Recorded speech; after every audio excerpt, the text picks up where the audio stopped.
Students, आज हम लोग पढ़ेंगे प्रीपोजिशन। प्रीपोजिशन को हिंदी में जो है हम स्थान बोधक कहते हैं, इसलिए कि जो प्रीपोजिशन का डिफिनीशन भी हम बता चुके हैं पहले, जो है जब हम आपको काइंड ऑफ पार्ट्स के बारे में बताए थे तो उसमें हम बताए थे। तो आज हम लोग पढ़ेंगे प्रीपोजिशन पढ़ेंगे। और प्रीपोजिशन में जो है हम बताएंगे आपको कि प्रीपोजिशन माने होता है स्थान बोधक, यानी जो नाउन, प्रोनाउन, एडजेक्टिव यानी अधिकतर जो है नाउन प्रोनाउन की जो तुलनात्मक जो शब्द होती है, यानी दोनों को जो कंपेरिजन करते हैं, इनके बगैर जो है इनका वाक्य पूरा नहीं हो सकता है। नाउन हो या प्रोनाउन हो, संज्ञा या सर्वनाम हो, तो हम जो है उसका प्रयोग करने के लिए हम प्रीपोजिशन को अवश्य लगाते हैं, क्योंकि प्रीपोजिशन ही हमें संकेत दिलाता है कि हम सेंटेंस में कहाँ पर किस तरह से किस पोजीशन पे हम हैं। तो देखेंगे प्रीपोजिशन जो है, प्रीपोजिशन को हम जो हिंदी में जो है कहते हैं स्थान बोधक कहते हैं। और जो है ये काइंड ऑफ थ्री, ये 3 प्रकार के होते हैं। काइंड ऑफ 3 यानी 3 प्रकार के होते हैं। पहला जो सिंपल प्रीपोजिशन होता है, और दूसरा जो कंपाउंड प्रीपोजिशन होता है, और तीसरा जो है फर्स्ट प्रीपोजिशन होता है। तो कहने का मतलब हमारा ये है कि जब भी कोई वाक्य हम बनाते हैं तो उसमें कुछ न कुछ संकेत होता है। तो देखते हैं पहले इन का प्रयोग, यानी सिंपल प्रीपोजिशन में हम इन का प्रयोग करते हैं। तो इन का प्रयोग कहाँ करेंगे? तो सिंपल सी बात है कि जब कोई वस्तु किसी वस्तु के ठीक अंदर हो, जब कोई व्यक्ति या वस्तु किसी भी चीज़ के, यानी कोई मकान के अंदर या कोई बैग के अंदर अगर कोई पुस्तक हो, चाहे कोई वस्तु हो, तो उसको हम समझ जाते हैं कि वहाँ इन का प्रयोग करेंगे। यानी कहने का तात्पर्य है कि जहाँ पर जो व्यक्ति, इस तरह से हम कह सकते हैं कि कोई भी व्यक्ति या वस्तु किसी वस्तु के ठीक अंदर हो, तो हम वहाँ पर इनका प्रयोग करते हैं। जैसे हम कहेंगे कि किताब झोले में है, झोले में है। तो अब यहाँ देखेंगे, यहाँ संकेत दे रहा है कि किताब झोले में है, तो हम झोले को संकेत दे रहा है, इंडिकेट कर रहा है, में कर रहा है। तो यही में आपका जो है प्रीपोजिशन कहलाता है। तो इसको जब हम बनाएंगे तो हम क्या करेंगे? द बैग इज करेंगे, और कहाँ करेंगे? In the bag, BAG bag. किताब कहाँ है? झोले में है। तो ये इंडिकेट का संकेत जो कर रहा है, तो वह आपका बैग को कर रहा है, बैग के अंदर है, तो हम यहाँ पे हम इनका प्रयोग करेंगे। इसके बाद हम चलते हैं आन का प्रयोग। जो आन का प्रयोग हम कहाँ करेंगे कि जब कोई व्यक्ति या वस्तु किसी वस्तु के ठीक ऊपर हो, यानी ठीक ऊपर का मतलब हो कि जो भी वस्तु रखा गया हो, जैसे मान लीजिए ये कलम है, कलम के ऊपर अगर इस ढक्कन को हम रख देते हैं तो आप समझ जाइएगा कि यहाँ पर हम आन का प्रयोग करेंगे। या कहीं पे ऐसी भी बात होती है कि जहाँ पर हम किसी दिन के, महीने के जो है आखिर में भी हम जो है आन का प्रयोग करते हैं। जैसे कहेंगे एग्जाम्पल में कि राधा चारपाई पर है, चारपाई पर है। तो हम क्या बनाएंगे? पहले राधा बनाएंगे, राधा बनाने के बाद इज बनाएंगे, उसके बाद क्या बनाएंगे? On the card, COT card. तो चारपाई पर है, इसलिए कि अगर ये राधा चारपाई पर है तो चारपाई पर उसका जो चारपाई का जो सर्कुलेशन उसका जो है वो एक दूसरे से सटा होना चाहिए। तो हम आन का प्रयोग हम करेंगे। उसके बाद जब रमेश संडे को आएगा, तो Ramesh will come on Sunday, इस तरह भी हम बना सकते हैं। तो यहाँ पे जो है आन का प्रयोग जो है, जब कोई व्यक्ति या वस्तु किसी वस्तु के ठीक ऊपर होता है तो वहाँ पर हम आन का प्रयोग करते हैं।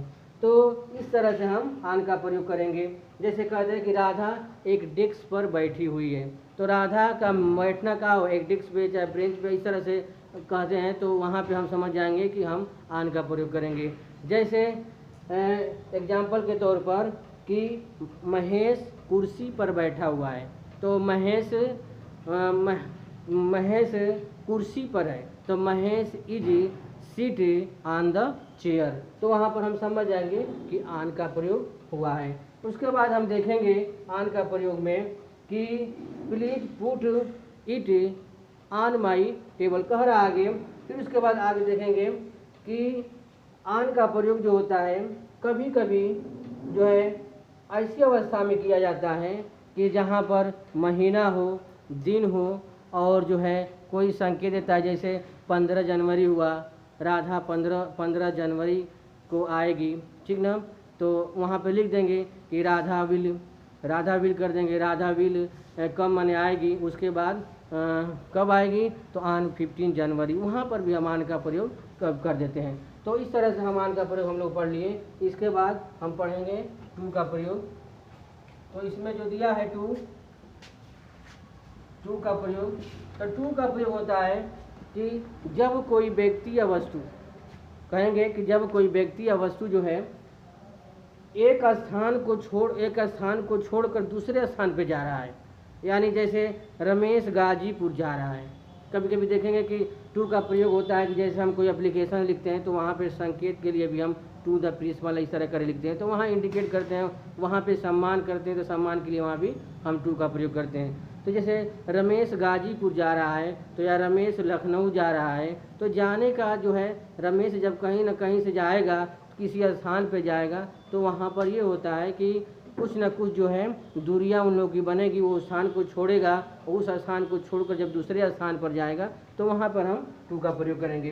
अब देखेंगे महेश आज गाजीपुर जा रहा है, ठीक। तो अब लिखेंगे, पहले बनाएंगे Mahesh is going to Ghazipur. अब यहाँ देखेंगे कि जाने की जो प्रक्रिया हुआ है, यहाँ पे ये वर्ब हो गया और ये आपका टू जो है प्रीपोजिशन हो गया, क्योंकि ये दोनों का इंडिकेट जो कर रहा है ये टू है। तो इसीलिए हम टू का प्रयोग किए हैं कि ताकि महेश जो है अपने घर को छोड़कर जो गाजीपुर जा रहा है तो वहाँ पर इंडिकेट टू होगा। इसके बाद हम लोग पढ़ेंगे फ्रॉम का प्रयोग। अब देखिए फ्रॉम का प्रयोग क्या होता है। फ्रॉम सेम इसका टू का सेम उल्टा है कि जब कोई व्यक्ति या वस्तु किसी स्थान को छोड़कर वापस आता है, रिटर्न होता है, कमबैक होता है, यानी रीता आगरा से कल आएगी। जैसे देखेंगे कि राधा लिखिए, राधा आगरा से कल आएगी, ठीक ना। तो पहले सबसे पहले बनाएंगे राधा हो गया, उसके बाद विल बनाएंगे, राधा विल कम कहाँ से, come from Agra, AGRA, come from Agra. तो यहाँ पे दिखा रहा है कि राधा आगरा से कल आएगी। तो यहाँ पे जो इंडिकेट जो कर रहा है वह राधा कहीं ना कहीं से वो आ रही है, आगरा से आ रही है, दिल्ली से आ रही है, कलकत्ता से आ रही है, और कहीं से आ रही है। तो आप ये समझेंगे कि नहीं, राधा कहीं ना कहीं से आ रही है। अगर कहीं जा रही है तो टू लगाएंगे, और कोई व्यक्ति किसी स्थान को छोड़कर पुनः अपने स्थान की तरफ जा रहा है तो वहाँ पर हम टू का प्रयोग करेंगे। कहीं कहीं पे देखते हो जब आप लेटर वगैरह लिखते होंगे, चाहे पहले जो है पोस्ट कार्ड वगैरह चलते थे, तो उसमें पहले टू लिखा रहता है और लास्ट में पीछे लिखा फ्रॉम लिखा रहता है। तो फ्रॉम का मतलब, टू का मतलब होता है जाने के लिए और फ्रॉम का मतलब है आने के लिए। तो इस तरह से हम समझ जाएंगे कि राधा आगरा से कल आएगी, तो Radha will come from Agra. उसके बाद लास्ट में हम टुमारो लिख देंगे, TOMORROW। तो हो जाएगा हमारा Radha will come from Agra tomorrow, यानी राधा कल आगरा से आएगी। उसके बाद हम पढ़ेंगे विथ का प्रयोग।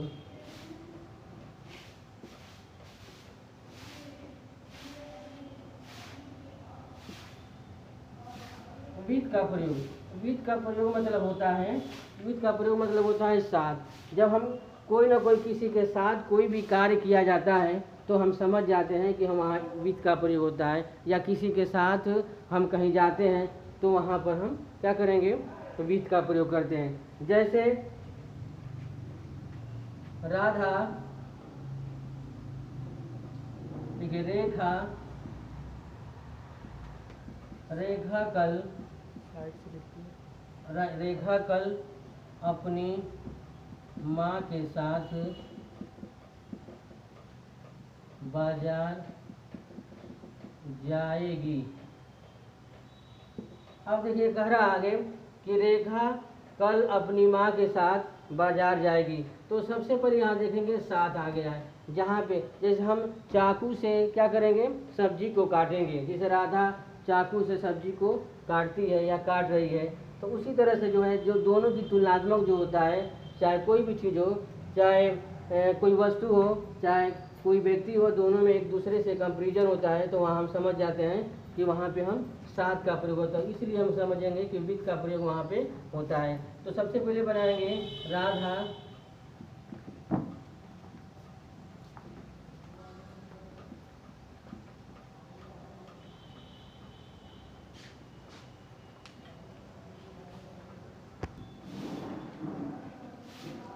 स्टूडेंट देखेंगे तो लिखा है कि राधा के बाद जो है तुरंत हम विल लगाएंगे यहाँ पे, राधा विल। और कह रहा कि रेखा है ना, सॉरी, यहाँ पे हम बनाएंगे रेखा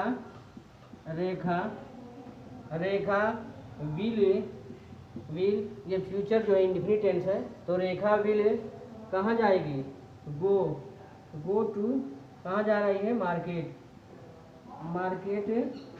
गो टू मार्केट। किसके साथ जा रही है, विथ हर मदर, MOTHER।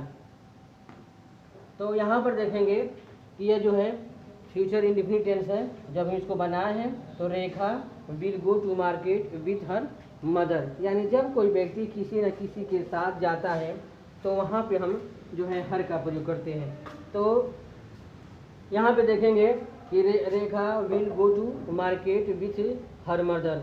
उसके बाद जो है देखेंगे कि ही कट हिज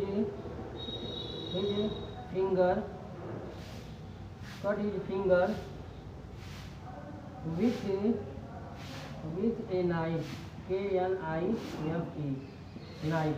अब देखेंगे यहाँ पर भी उसी तरह से बात हो रहा है स्टूडेंट कि देखिए यहाँ पे दिया है कि रेखा जो है और उसकी माँ जो है दोनों एक पर्सन है, एक व्यक्ति है, एक मैन है, एक मैन हो या एक वोमैन हो, चाहे दोनों वोमैन हो या दोनों मैन हो, तो वहाँ पर हम जो है जब बनाएंगे विथ का प्रयोग करेंगे। तो रेखा कल अपनी माँ के साथ बाजार जाएगी, तो Rekha will go to market with her mother. अगर रेखा की जगह पर अगर हम महेश लिख दें तो यहाँ हीज हो जाएगा, या विथ हीज हो जाएगा। अगर यहाँ दे लगा देंगे तो यहाँ विथ देयर हो जाएगा। यहाँ सी लगा देंगे तो रेखा सी है तो यहाँ पे हर हो जाएगा। तो इस तरह से हम समझेंगे कि यह हमारा क्या है, ये जो हमारा प्रीपोजिशन का जो है यह विथ का प्रयोग है। जैसे कहेंगे कि ही कट्स हिज फिंगर विथ एक नाइफ, कह रहा है कि वह अपनी अंगुली को किससे काटा है, एक चाकू से काटता है। तो यानी चाकू जब पकड़ेंगे हम, नाइफ जब हम पकड़ेंगे तो दोनों का कॉम्बिनेशन एक साथ रहेगा, तो वहाँ पर हम जो है साथ रहेगा, तो साथ की वजह से जो है हम विथ का प्रयोग यहाँ पर किए हैं। अब हम पढ़ेंगे बाई का प्रयोग।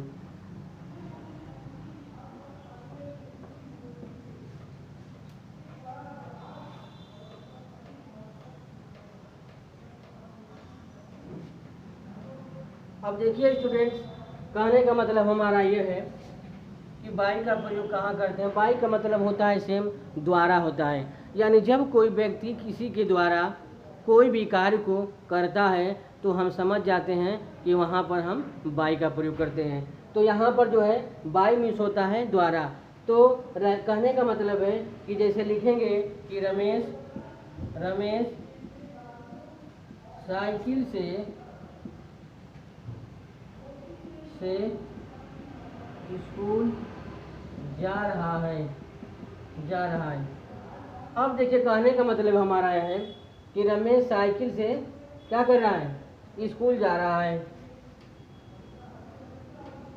साइकिल से स्कूल जा रहा है, तो यहाँ पर देखेंगे स्टूडेंट कि रमेश जो है किसके द्वारा जा रहा है, तो वह बाइक द्वारा यानी साइकिल के द्वारा जा रहा है। तो बनाएंगे Ramesh is going to school किसके साथ जा रहा है, going to school by cycle, CYCLE cycle, यानी साइकिल से स्कूल जा रहा है।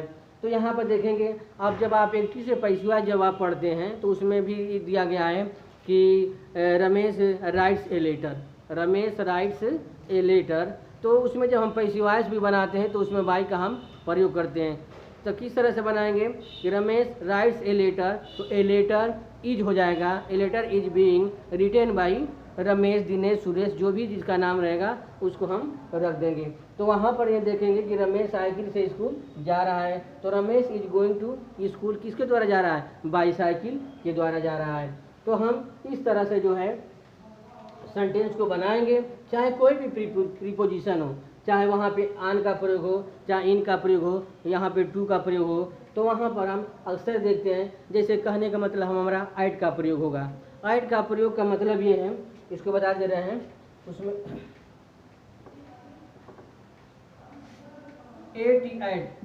ऐड माने भी पर होता है। तो यहाँ भी कह रहा है कि जब कोई व्यक्ति किसी वस्तु के ठीक ऊपर हो, या वस्तु ऊपर हो, चाहे कोई व्यक्ति ऊपर हो, तो वहाँ पर हम आन का प्रयोग करते हैं। लेकिन जब कोई वस्तु किसी वस्तु के ठीक अगल बगल हो, अगल बगल का मतलब हो जैसे भिखारी दरवाजे पर है, अब उसके बाद कहेंगे कि रेलगाड़ी स्टेशन पर आ रही है।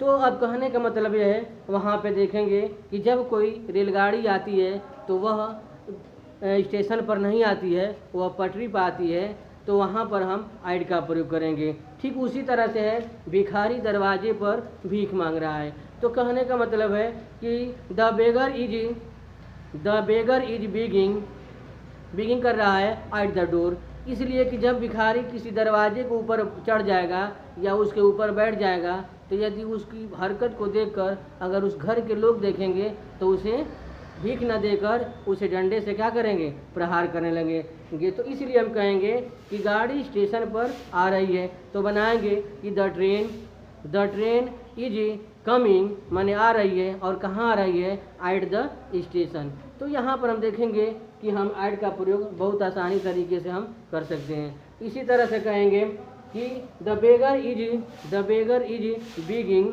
उसके बाद कहाँ, एट द डोर। तो इस तरह से जो है आपका प्रीपोजिशन जो है, किसी तरह से आप कोई भी प्रीपोजिशन है वहाँ पे आप आसानी तरीके से बनाइएगा। फिर इसके बाद देखेंगे इनटू का प्रयोग होता है, वहाँ पे होता है कि जब कोई व्यक्ति या वस्तु गति करते हुए कहीं पे जा रहा है तो वहाँ पर हम इनटू का प्रयोग करेंगे। स्टूडेंट्स अब देखेंगे कंपाउंड प्रीपोजिशन में, तो इसमें दिया अबाउट दिया है, एक क्रॉस दिया है और अमंग बिटवीन। तो ये चीज़ जो है अमंग और बिटवीन को पहले समझाएंगे, इसलिए कि बहुत ही इम्पोर्टेंट जो है, इसमें जो है थोड़ा सा अगर डिफरेंस होता है तो इसमें देखेंगे बिटवीन का प्रयोग कर रहा है। तो बिटवीन का प्रयोग वहाँ करते हैं जहाँ पर एक से दो व्यक्ति रहते हैं, जहाँ पे एक से दो व्यक्ति रहते हैं और दोनों व्यक्ति में अगर कोई चीज़ को डिवाइडेशन करना है तो आप ये समझ जाएंगे कि हम वहाँ पर हम बिटवीन का प्रयोग करेंगे। उसी तरह से है अमंग का प्रयोग है, तो अमंग का प्रयोग आता है कि दो से अधिक होते हैं, तो दो से अधिक जहाँ पे व्यक्ति होते हैं तो वहाँ पर हम क्या करेंगे, वहाँ पे हम अमंग का प्रयोग करेंगे।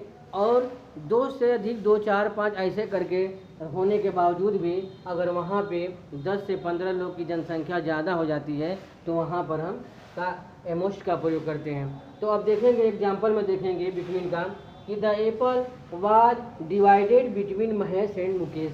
कह रहा है कि एप्पल्स माने सेब को और डिवाइडेड माने बांट दो, क्या कर दो, डिवाइडेड कर दो यानी बांट दो, बिटवीन माने बीच में, यानी किनके बीच में, महेश एंड मुकेश के बीच में। यानी कह रहा आगे कि यह जो सेब है उस सेब को जो है तुम महेश और मुकेश के बीच में क्या कर दो, बांट दो, यानी दो व्यक्तियों के बीच में बांट दो। उसी तरह से देखेंगे एमांग का प्रयोग में कह रहा है कि 2 apples were divided among Mukesh comma Ramesh and Mahesh, यहाँ पे एंड लगा देंगे। कह रहा आगे कि 2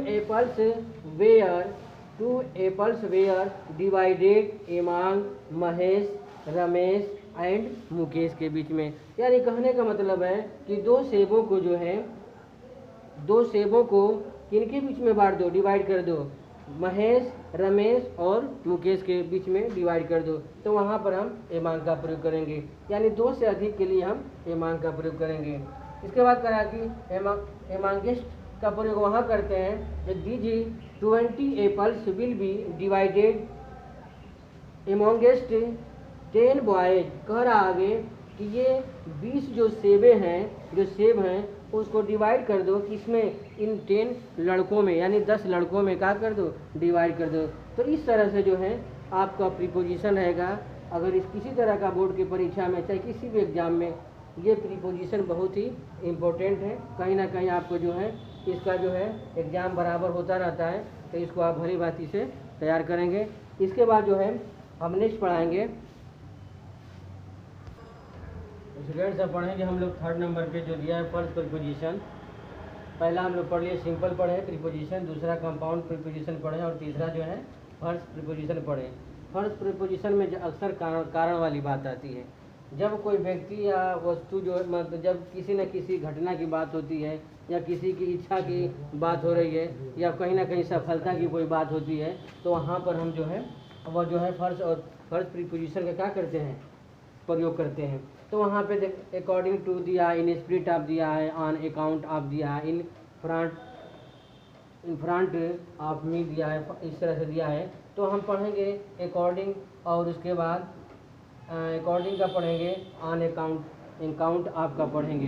तो यहाँ पर दिया है कि जब कोई किसी की इच्छा के अनुसार कोई कार्य करता है, यानी कोई ना कोई व्यक्ति किसी न किसी के अनुसार कोई ना कोई कार्य करता हो या किसी को शॉर्ट लग जाता हो या कोई भी व्यक्ति जो है अपनी इच्छाओं पर दुख व्यतीत करता हो, तो उसमें कुछ न कुछ रीजन अगर उसमें छिपा रहता है तो हम उसको जो है फर्स्ट जो है प्रीपोजिशन समझते हैं। तो अब देखेंगे कि अकॉर्डिंग टू, यानी अकॉर्डिंग टू का मतलब हो अनुसार होता है। अनुसार का मतलब क्या होता है कि उसने मेरी इच्छा के अनुसार कार्य किया। तो क्या he acts according to my desire. कह रहा है कि ही एक्ट्स, वह उसने, ही माने उसने हो गया, acts according to my desire, यानी डिजायर मीन्स होता है इच्छा, माई माने मेरा, मेरे इच्छे के अनुसार जो है वह कार्य किया। तो यहाँ पर दिखाई दे रहा है कि यहाँ अनुसार अकॉर्डिंग हो गया, आपका जो है इच्छा दिया और उसके बाद एक्ट अकॉर्डिंग टू डिजायर दे दिया यहाँ पे। तो आप समझ जाइएगा कि यह जो है फर्स्ट प्रीपोजिशन है। उसके बाद देखेंगे कि ऑन अकाउंट ऑफ, यानी वहाँ पे कारण बता रहा है, यहाँ पे अनुसार बता रहा था और यहाँ पे क्या कर रहा है, कारण बता रहा है। तो यहाँ पे देखेंगे कि जब भी कोई व्यक्ति कोई कठिन कार्य करता है और उसमें उसकी सफलता मिलती है या असफल होता है या कामयाब हो जाता है, तो वहाँ पर हम जो है यहाँ पे ऑन अकाउंट ऑफ का प्रयोग करते हैं। तो देखेंगे कि on account of hard work he past. कह रहा है कि कर आगे कि on account of hard work, यानी कठिन परिश्रम के कारण जो है ही पास्ट वह सफल हुआ। तो यहाँ पर हम समझेंगे कि यह जो है ऑन अकाउंट ऑफ जो दिया है यहाँ पे कारण बता रहा है, यदि वह परिश्रम नहीं किया होता तो वह सफल नहीं हुआ होता। तो इस तरह से जो है हम कोई भी सेंटेंस को हम बनाने से पहले उसके भाव को जानेंगे और उसके जानने के बाद उसमें देखेंगे किस तरह से जो है प्रीपोजिशन जो है सूटेबल जो है बैठता है। तो हम उसी तरह से जो है प्रीपोजिशन का हम प्रयोग करेंगे। अब पढ़ेंगे हम लोग बिसाइड का प्रयोग।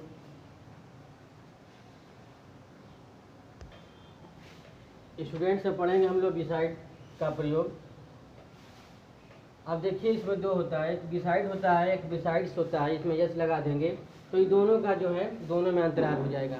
आप लोग पहले पढ़े होंगे बिसाइड का प्रयोग, लेकिन यस जब हम लगा देंगे तो बिसाइड्स हो जाएगा जैसे कहने का मतलब ये है कि जब कोई व्यक्ति किसी के ठीक बगल में बैठा हो, यानी रमेश के बगल में दिनेश बैठा हुआ है, सीता के बगल में गीता बैठी हुई है, चाहे कह रहा आगे कि किसी न किसी के ठीक बगल में, यानी दोनों का जो शरीर है वह एक दूसरे से जो है टच हुआ है, तो हम समझ जाएंगे वहाँ पर हम बिसाइड का प्रयोग करेंगे। अब देखिए यहाँ come and sit beside me, come माने आओ, एंड माने और, सीट माने बैठ जाओ, बिसाइड माने बगल में, मी माने मेरे, यानी मेरे आओ और मेरे बगल में क्या करो, बैठ जाओ। तो यहाँ पर देखिए दिखा रहा है कि ठीक अपने बगल में बैठाने के लिए कोई न कोई पर्सन है, कोई न कोई व्यक्ति है, वो बुला रहा है बैठाने के लिए, तो आप वहाँ पे जो है बिसाइड का प्रयोग करेंगे।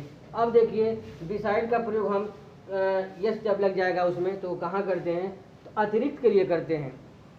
अतिरिक्त के लिए यानी कहने का मतलब है कि रमेश के बगल में दिनेश बैठा हुआ है, तो यानी रमेश के बगल में जो दिनेश बैठा हुआ है, तो यानी रमेश, एक तो मैं हो गया, दूसरा रमेश हो गया, और रमेश के बाद जब दिनेश बैठ गया तो समझ जाइए कि वहाँ पे हम बिसाइड्स का हम प्रयोग करेंगे। यानी एक के बाद अगर कोई दूसरा थर्ड पर्सन बैठा है वहाँ पे, फर्स्ट के बाद सेकेंड, सेकेंड के बाद थर्ड बैठा हुआ है, तो वहाँ पर हम समझ जाएंगे कि अतिरिक्त है और वहाँ पर हम बिसाइड का प्रयोग करेंगे। तो यहाँ पे देखेंगे mother was sitting, mother was sitting beside, अब यहाँ बिसाइड से लगा देंगे, यस लगा देंगे, बिसाइड से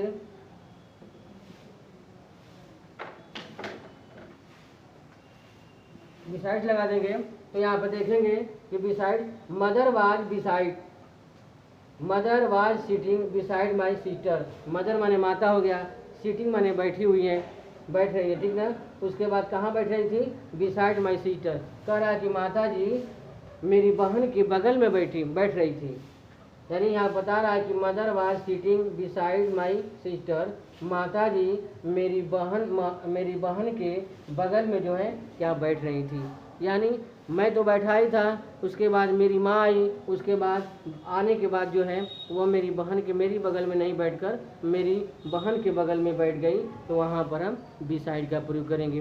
तो अब चलते हैं बिहाइंड का प्रयोग करेंगे। बिहाइंड का प्रयोग कहाँ करेंगे कि जब कह रहा है कि जब कोई व्यक्ति किसी के ठीक पीछे हो या उस पीछे होने के बाद वह स्थिर हो, तो स्थिर का मतलब ये होता है कि वह चीज़ जो है उसके ठीक पीछे हो लेकिन स्थिर रुका हुआ हो, गति न करता हो, तो वहाँ हम पर बिहाइंड का प्रयोग करेंगे। जैसे कहने का मतलब है कि my house is behind a temple, कह रहा है कि मेरे घर के पीछे एक मंदिर है, तो यहाँ पे मंदिर की जो बात किया जा रहा है, तो यहाँ बिहाइंड दिया है, बिहाइंड माने पीछे, यानी यहाँ तो मेरा घर है यही है और कहाँ पर है, मंदिर के पीछे है, तो पहले मंदिर पड़ता है उसके बाद जो है मेरा घर पड़ेगा, तो यहाँ पर हम बिहाइंड का प्रयोग करेंगे। अब देखेंगे आफ्टर का प्रयोग। आफ्टर का प्रयोग वहाँ करते हैं बाद के लिए। कहने का मतलब है कि देखेंगे जब कोई व्यक्ति किसी व्यक्ति के द्वारा कोई कार्य करवाता है और वह कार्य जो है उस व्यक्ति के जाने के बाद वह व्यक्ति नहीं करता है, तो वहाँ पर हम आफ्टर का प्रयोग करेंगे। तो कह रहा आगे कि ही लेफ्ट वर्क, ही माने वह, लेफ्ट माने छोड़ दिया, वर्क माने काम, वह काम को, कार्य को छोड़ दिया। कब छोड़ दिया, after the teacher had gone, जब टीचर जो है, टीचर के जाने के, जब टीचर जा चुके थे तो वह क्या कर दिया, अपना कार्य को छोड़ दिया था। तो कहने का मतलब है कि he left work after the teacher had gone, यानी टीचर जा चुके थे और जाने के बाद जो है उसने अपना कार्य को छोड़ दिया था, उसके बाद वो अपना कार्य को छोड़ दिया था। अब इस तरह से जो है कुछ और भी है, इसके बारे में हम बताएंगे।